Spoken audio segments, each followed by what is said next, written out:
वे पारा का हिंदी तर्जुमा नीचे प्रस्तुत है। ये सूरह अल-राफ़ सूरह 7 का हिस्सा है। रुकू 1 आयत 88-93। और मदीना के सरदारों ने कहा कि ऐ शुएब, हम तुम्हें और तुम्हारे साथ ईमान लाने वालों को अपनी बस्ती से निकाल देंगे या तुम हमारे धर्म में वापस आ जाओ। शुएब ने उत्तर दिया, भले ही हम इसके नापसंद करने वाले हों।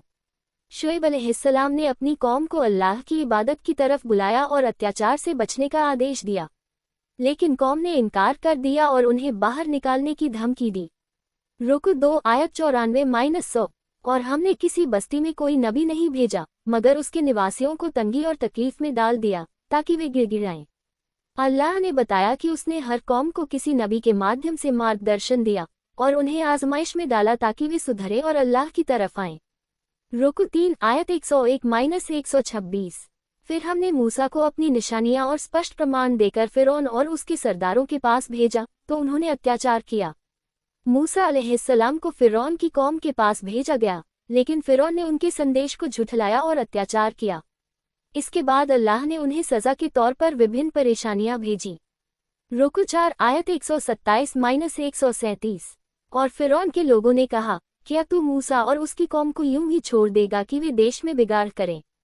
फिरौन ने इस्राएल की संतानों को कष्ट दिया और उन्हें गुलामी में रखा, पर अल्लाह ने उन्हें फिरौन के जुल्म से बचाया और भूमि का उत्तराधिकारी बनाया।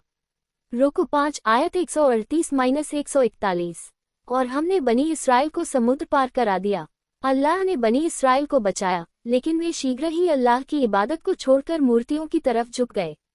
मूसा अलैहिस्सलाम ने उन्हें याद दिलाया कि वे केवल अल्लाह की इबादत करें। रुकू 6 आयत 142-147। और हमने मूसा से 30 रातों का वादा किया और उसे 10 और बढ़ा दिया।